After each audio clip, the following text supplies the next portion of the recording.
Why not competition वाला डर factor ही खत्म कर दिया जाए।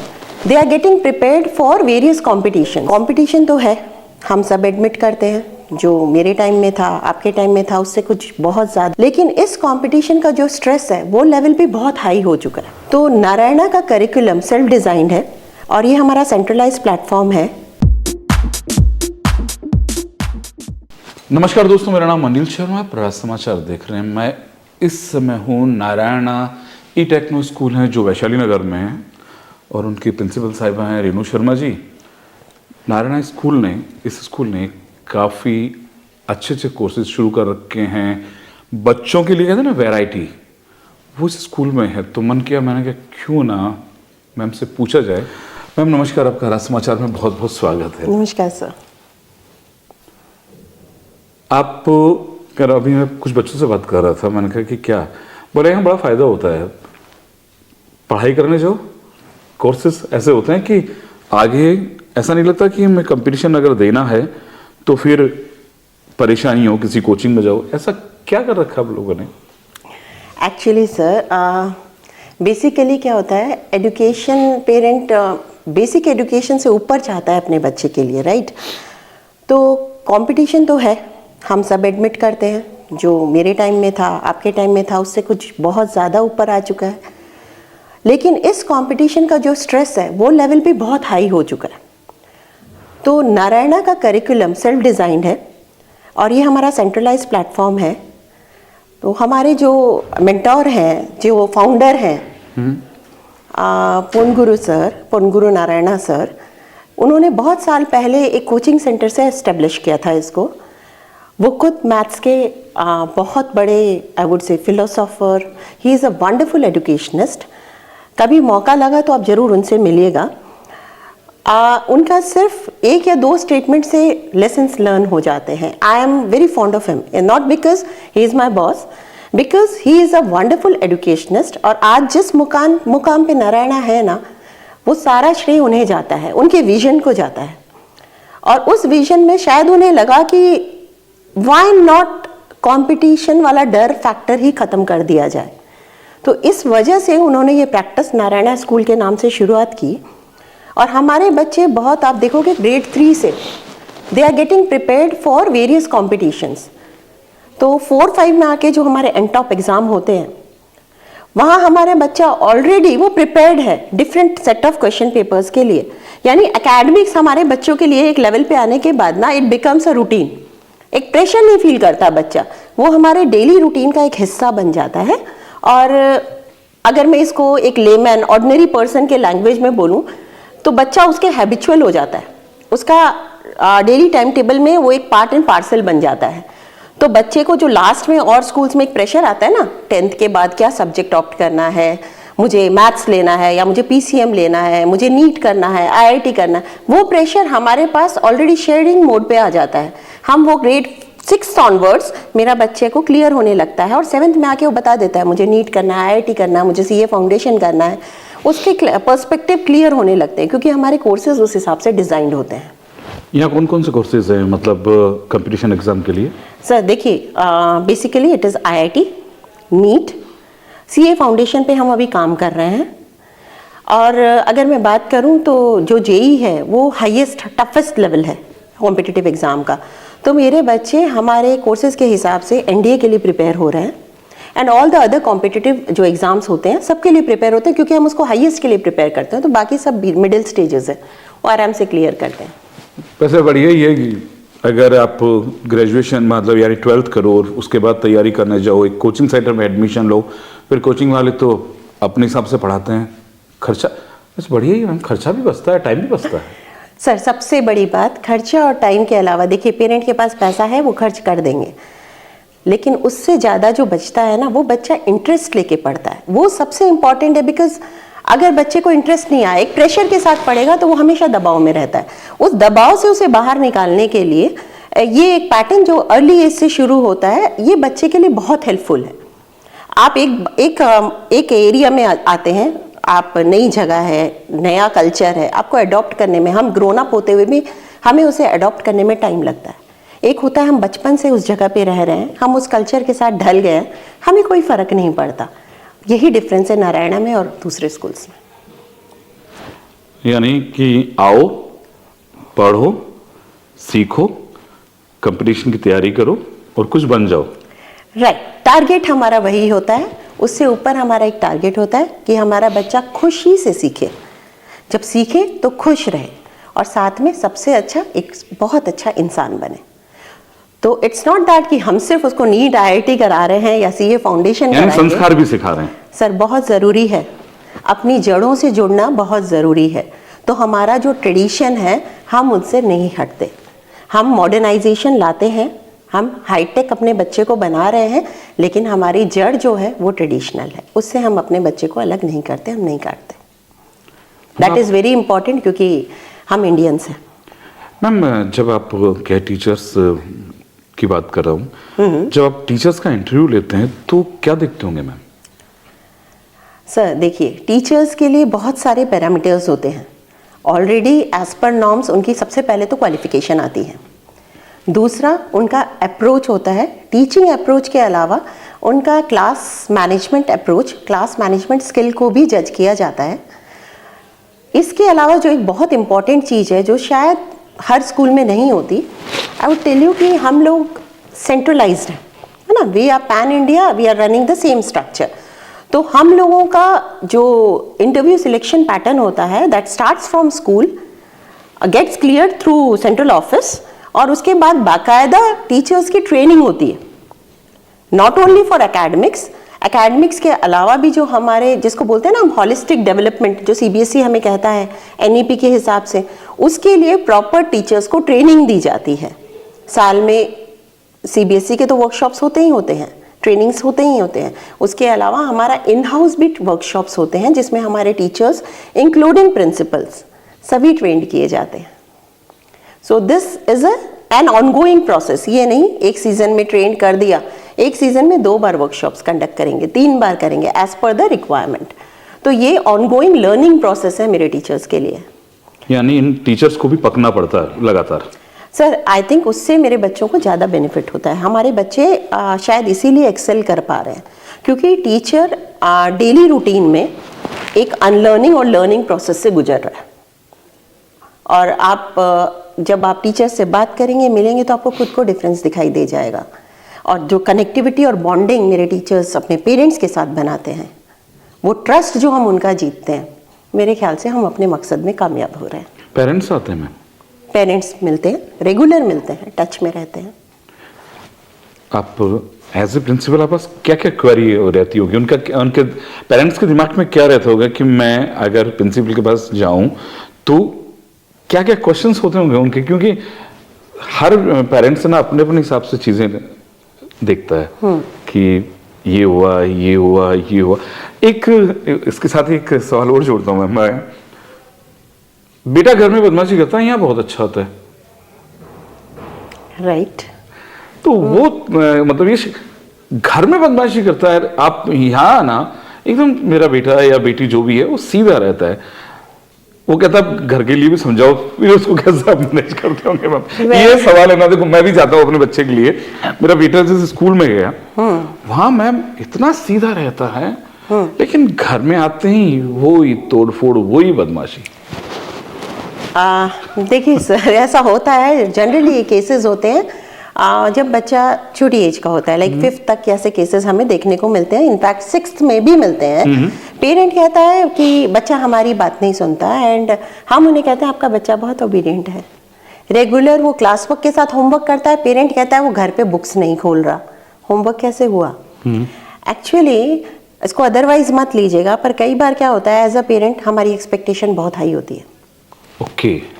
कई बार हमें लगता है कि हमें तो अगर हमने नारायणा में डाला है तो 24 आवर्स स्टडी वाला बच्चा चाहिए, लेकिन सर बच्चा है, उसको नर्चर करने के लिए वो एक छोटा पौधा है ना, आपको हर तरह की चीज देनी है, खाली पानी से तो बड़ा नहीं होगा, आपको टाइमली उसमें खाद भी डालना है, न्यूट्रिशन उसको चाहिए राइट। तो बच्चे का माइंड और फिजिकली उसको डेवलप करने के लिए एकेडमिक्स चाहिए, वी अग्री, हम देते हैं, स्पोर्ट्स चाहिए, हम देते हैं, पर हर बच्चा तो IIT मॉडल नहीं है ना, नहीं है।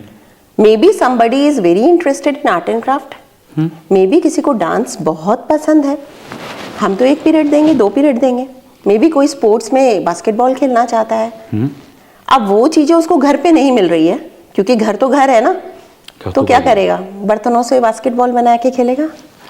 वो पेरेंट को थोड़ा समझना पड़ता है, वहाँ हम पेरेंट की काउंसलिंग करते हैं, बच्चे को समझने की कोशिश करते हैं, then we talk to the parent that he needs some kind of co-curricular activities, आप प्लीज इसको 1 घंटे के लिए इसकी हॉबी क्लास में डालिए। पेरेंट सुनते हैं, आजकल समझते भी हैं, और बस हमारा काम हो जाता है। मेरे वाले तो नहीं समझे थे, मैं मेरे को जबरदस्ती साइंस में डाल दिया, साइंस मुझे आती नहीं थी, 11 12वीं करी और बाद में मैंने आर्ट्स ली, तब जर्नलिस्ट बन गया मैं। नहीं तो ना वो खाली वो लास्ट के अंदर जो प्रैक्टिकल नंबर होते हैं ना, वो तो भाई गांव में होते हैं ना, तो टीचर ने प्रैक्टिकल में पूरे में से पूरे दे दिए, इसलिए वो थोड़ा पास हो गया। हकीकत यही होती है मैम। एक्चुअली क्या सर, आपका मेरा एरा और आज के बच्चे का एरा बहुत डिफरेंट है, सर्कमस्टांसेस चेंज हो चुके हैं। आज का पेरेंट अपने बच्चे का बॉस नहीं है, सॉरी टू से। हमारे पेरेंट हमें बोल देते थे ये सही है कर लो, ये गलत है कर लो, जहां जरूरत होती है। आज हम भी अपने पेरेंट के, आज का पेरेंट अपने बच्चों का बॉस बनता है, क्योंकि जरूरी भी है उसको सही गलत बताने के लिए, लेकिन वो उसका फ्रेंड भी बनता है, उसकी जरूरतों को भी समझ रहा है। तो एक चेंज इन ट्रेंड आया है, और इससे क्या हो रहा है कि बच्चे, जहाँ पे ये माहौल बच्चे को मिल रहा है, बच्चा ट्रैक से नहीं हट रहा। तो आपके प्लेटफॉर्म के जरिए मैं यही गुजारिश करूंगी पेरेंट्स से कि बच्चे की नीड्स को समझिए, बहुत ज़रूरी है। मैम कह रही है कि बच्चे की ज़रूरत है ना, उसे समझना बहुत ज़रूरी है कि वो चाहता क्या। अगर मान लीजिए अगर वो खेलना चाहता है तो थोड़ा सा उसमें ध्यान दीजिए, अगर पढ़ना चाहता है तो उसी हिसाब से करिए। नहीं, पढ़ना तो जरूरी है नहीं नहीं, दो चीजें थी लेकिन मैम। एक तो अगर आपका बच्चा हाइपर एक्टिव है और उसको आपको लग रहा है कि एक डायरेक्शन की जरूरत है और उसको क्रिकेट में इंटरेस्ट है, आप 1 घंटे की एकेडमी करवाइए, आप देखेंगे उसकी नेगेटिविटी खत्म हो रही है, वो ज्यादा डिसिप्लिन्ड हो रहा है। और एक और रिक्वेस्ट है, जैसे आपने पेरेंट्स आने की बात करी, पेरेंट हमारे पास आते हैं, आप भी शायद वर्किंग है, आपकी वाइफ भी वर्किंग है, जैसा आपने मुझे इंट्रो में बताया था, हम सब वर्किंग है, because now days females work, right, और न्यूक्लियर फैमिली है, सबसे बड़ी दिक्कत ये। तो हमारे पास हमारे बच्चे के लिए टाइम कम है। बात सही है मैम, राइट, दे नहीं पाते हैं, हम टाइम चाह के भी नहीं दे पा रहे हैं। तो अब सप्लीमेंट क्या हुआ, मोबाइल, उसके फ्रेंड्स। पर प्लीज हमें ये डिसाइड करना है सही टाइम पे हम सही चीज दें। सिर्फ अपनी सहूलियत के हिसाब से अगर हम उसका टाइम टेबल रोज चेंज करेंगे या उसकी जरूरतों को, जो उसको जरूरत नहीं है वो भी गलत टाइम पे प्रोवाइड करेंगे, फिर बच्चा ट्रैक से उतरेगा, जो हमें आके 10th और 12th में पता चलता है। क्यों? तब एकेडमिक परफॉर्मेंस नहीं आ रहा, तब बिहेवियर इश्यूज 9th में शुरू हो रहे हैं। तो कहीं ना कहीं अगर हम अपनी परवरिश में इन चीजों को चेक करेंगे, because parenting is an art now. Parenting वो चीज नहीं है जो हमारे टाइम में थी, अब एक पेरेंटिंग भी कला हो चुकी है। पहले तो मैम लट पढ़ते थे लट पढ़ते थे और बच्चा जवाब नहीं देता था। आज लट नहीं पढ़ते तो भी हमारा बच्चा हमारे सामने खड़ा हो जाता है। रीजन है, बहुत सारे विंडोज हैं, बहुत सारे इंफॉर्मेशन आने की खिड़कियां हैं उसके पास पीयर ग्रुप है। सबसे बड़ा कारण उसके गलत रास्ते पे जाने का। तो क्यों पीयर ग्रुप की तरफ जाए वो, क्यों नहीं पेरेंट उसका दोस्त बनता? ये बहुत बड़ी कमी है सर। न्यूक्लियर फैमिली, या तो एक भाई या 2 भाई बहन, पेरेंट के पास टाइम नहीं, पेरेंट डिस्कस नहीं करता पूरे दिन में उसके साथ क्या हुआ, क्या किया। इजी वे आउट, छोटे से बच्चे को मोबाइल दे दिया, बिकॉज मुझे भी तो रिलैक्सेशन चाहिए, मैं भी तो ऑफिस से आई हूँ। So all these things somewhere धीरे धीरे धीरे बच्चे को एक लेवल पे लाता है जहाँ पे बच्चा एडिक्टेड हो जाता है इन चीज़ों का। फिर हम कहते हैं बच्चा हमसे बात नहीं कर रहा, जब भी बात करो ये मोबाइल में लगा दिया। किसने था? आप टीचर हैं या counsellor? Teacher is always a good counsellor sir. नहीं, मुझे लगता है कि आप टीचर बनने का आपका मन नहीं होगा। जो जिस हिसाब से आप समझा रही है ना, मैं भी खुद समझने लग गया कि मुझे करना क्या है, गति है। क्योंकि मैंने इतने टीचर्स के इंटरव्यू किए मैम, सब बोलो, लेकिन इतना अच्छा समझाना ना किसने, जिसने भी किया अपने एकेडमिक के बारे में बता दिया कि मैं ऐसे, लेकिन आप तो एकदम ऐसे समझा रही हैं कि जैसे काउंसलर के पास जाते हैं ना, काउंसलर हाँ ऐसे मैं भी समझ रहा हूँ क्या मुझे करना क्या है। Thank you sir, I take it as a compliment. Teacher हमेशा एक अच्छा काउंसलर होता है। ऐसा नहीं है, हमारे बच्चों के लिए भी शायद हमारे उनके टीचर्स अच्छे काउंसलर रहे हैं। तो काउंसलिंग एक हिस्सा है, एक पार्ट है टीचिंग का। और टीचर रही हूँ, शुरू से रही हूँ। पढ़ने का बहुत शौक था, ये अलग बात है। मैं स्टोरीज ज़्यादा पढ़ती थी, नॉवेल्स ज़्यादा पढ़ती थी, और शायद इसीलिए मेरा सब्जेक्ट इंग्लिश भी रहा। But yes, teaching was a passion. मुझे बच्चों से बात करना, इंटरेक्शन करना शुरू से पसंद था। और कब मैं अच्छी टीचर के साथ एक प्रिंसिपल बन गई, मुझे पता ही नहीं चला। समय कैसे बीत जाता है कि मेरे को पढ़ने का शौक था, स्टोरियाँ पढ़ती थी, नॉवल पढ़ती थी, और पढ़ने के शौक ने टीचर बना दिया। राइट, मुझे बच्चों से इंटरेक्ट करना शुरू से पसंद है, उनसे बात करना शुरू से पसंद है। और मे बी इतने साल के एक्सपीरियंस के बाद शायद हम समझने लगे हैं बच्चों को बेहतर तरीके से। इसलिए उनकी एकेडमिक्स के साथ साथ हम उनकी पर्सनालिटी पे भी काम कर पाते हैं। पर्सनालिटी पे किस तरह से काम करते हैं मैम आप लोग? देखिए सर, सबसे पहली चीज़ जो होती है, बच्चा बोलना शुरू करता है तो एज अ मदर या as a father, as a parent हमारा क्या होता है, हम उसको ऑब्जर्व करते हैं। उसका हंसना पहले सब चलता है, बिकॉज बच्चा सब कुछ करते हुए बहुत प्यारा लगता है। फिर हम उसको बिहेवियर, एटिकेट घर पे ही सिखाना शुरू कर देते हैं। सॉरी, थैंक यू बोलना सिखाते हैं, गुड मॉर्निंग, गुड इवनिंग बोलना सिखाते हैं, बड़ों के पैर छूना सिखाते हैं। सेम कल्चर स्कूल में चलता है। हम बच्चे को खेलते खेलते बेसिक मैनर्स और एटिकेट सिखाते हैं, जो पर्सनालिटी का हिस्सा होता है। अब लाइन में भी कैसे चलना है, पैरों की आवाज़ नहीं होनी चाहिए, डिसिप्लिन में कैसे रहना है, थैंक यू कैसे बोलना है, सॉरी कैसे बोलना है, आपकी गलती को कैसे एक्सेप्ट करना है। अगर ये रेगुलर रूटीन में पेरेंट कर रहे हैं और साथ में हम कर रहे हैं तो बच्चा नर्चर हो गया। सही है, ज़्यादा मेहनत नहीं करनी पड़ती सर, ये हैबिचुअल एक्शंस हैं। और इसीलिए शायद सेकंड पेरेंट टीचर को बोला जाता है। हाँ, भगवान भी टीचर को ही बोला जाता है, भगवान से बड़ा भी, क्योंकि गुरु बिना तो ज्ञान वैसे भी नहीं मिलता। अगर गुरु नहीं है तो कुछ भी नहीं है। मैं तो सोचा था एक नारायण की जो है टेक्नो, उनके प्रिंसिपल से मिलूंगा। इनके बारे में पता लगा था तो मैंने कहा चलो इनसे इनका इंटरव्यू लेता हूँ। लेकिन ये नहीं पता था कि अच्छी काउंसलर भी हैं। और थैंक यू सर। नहीं मैम, सच में मुझे आज इंटरव्यूज लिए सच में बहुत आनंद आया। जो भी पेरेंट्स देखेंगे ना, शुरू वाला पार्ट है ना वो देखेंगे, लेकिन ये वाला पार्ट उनको कंप्लीट देखना ही देखना पड़ेगा। Nice of you sir, thank you so much. पर मुझे ऐसा लगता है छोटी सी लाइफ है, कुछ करने आए हैं, कुछ अच्छा करके पीछे अच्छा छोड़ के जाए।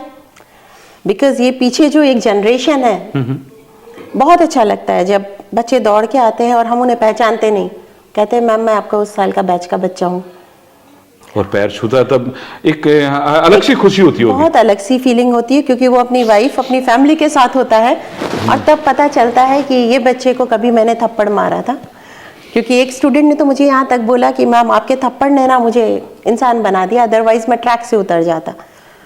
तो बहुत सारी चीज़ें अब मेरे खुद के बच्चे जब मेरे साथ कहीं जाते हैं, मेरी फैमिली जाती है, somebody comes touches my feet, तो अब बच्चे बोले हमें तो आदत हो गया है। तो कम से कम जयपुर में तो ये हो गया है कि ठीक है, हम कहीं से भी निकलेंगे तो अपने स्टूडेंट मिल जाएंगे। तो ये बहुत बहुत ही सुकून वाली फीलिंग है, बहुत अच्छी फीलिंग है। इसको शायद हम लोग एक्सप्लेन नहीं कर सकते, लेकिन एक टीचर समझ सकता है। आपसे मिलकर आज तुम सच में मुझे भी सुकून वाली फीलिंग हुई है। ये लगा कि हाँ, 4-5 दिन से इंटरव्यूज नहीं हुए थे मेरे, मैं सोच रहा था करूँगा, लेकिन आज जिनसे बात हुई है मेरे लिए बहुत, मुझे सच में बहुत अच्छा लगा, सुन के बहुत अच्छा लगा। और जो लोग मतलब आपको सुनेंगे उनको भी बहुत अच्छा लगेगा। मैम बहुत बहुत शुक्रिया, आपने हमसे बात की उसके लिए बहुत बहुत thank you. Thank you sir, thank you, all my pleasure, thanks.